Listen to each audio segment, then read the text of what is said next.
సుల్తాను సర్కిల్గా ఏర్పాటు చేయాలని చెప్పి ఒకవైపు డిమాండ్ ఉంది. ఒక్క బీజేపీ దాని అనుబంధ రంగాలు మినహాయిస్తే అన్ని పార్టీలు ప్రజా సంఘాలు టిప్పు సుల్తాన్ సర్కిల్ ఏర్పాటుకు అనుకూలమైనటువంటి నిర్ణయం తీసుకుంటా ఉన్నాయి, అనుకూలంగా మాట్లాడుతున్నాయి.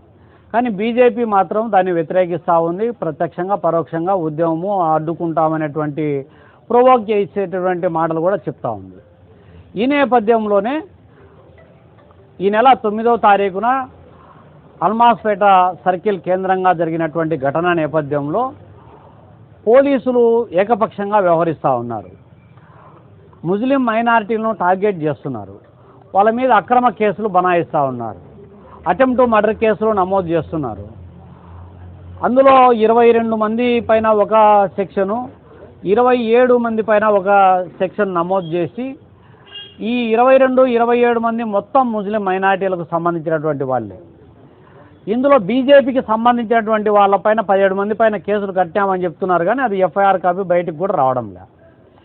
ఈ 27 మందిలో అత్యాయత్నం కేసు నమోదైనటువంటి వాళ్ళల్లో బాబుబాయ్ లాంటి వాళ్ళను, జాకీర్ మౌలానా లాంటి వాళ్ళను అరెస్ట్ చేసి రిమాండ్కు పంపించి బెయిల్ కూడా రాకుండా, సీడీ ఫైల్ నమోదు చేయకుండా, సీడీ ఫైలు పెట్టకుండా ఒక ఉద్దేశపూర్వకంగానే బెయిల్ రాకుండా పోలీసు యంత్రాంగం అడ్డపడతా ఉంది.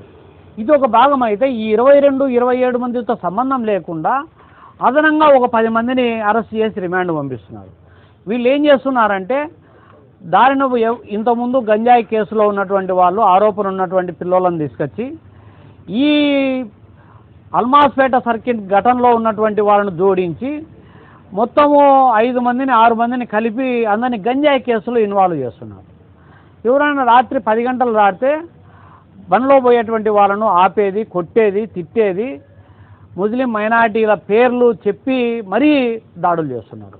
అంటే దీన్ని మనం ఏం గమనించాలంటే కడప జిల్లా పోలీస్ యంత్రాంగం ముస్లిం మైనారిటీలను టార్గెట్ చేసి ఒక ఉద్దేశపూర్వకంగా ప్రణాళికాబద్ధంగా బీజేపీ ఎజెండాను అమలు చేయడానికి జిల్లా ఎస్పీ గారు ప్రయత్నం చేస్తూ ఉన్నట్లు ఆరోపణలు ఎదురవుతున్నాయి.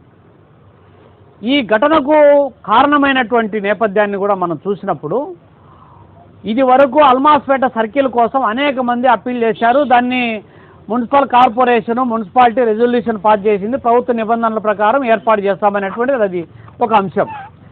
దాన్ని బీజేపీ వ్యతిరేకించి అది రెండో అంశం. కానీ ఉన్న ఫలంగా అక్కడ విఘ్నేశ్వర అభయాంజనేయ స్వామి టెంపుల్ అనేటువంటి దాన్ని బేస్ చేసుకొని అక్కడ ఆంజనేయ స్వామి విగ్రహాన్ని 30 అడుగులు ఏర్పాటు చేసి ఆ విగ్రహ ఆవిష్కరణ నేపథ్యంలో మొత్తం కడప నగరం అంతా ఫ్లెక్సీలు పెట్టారు.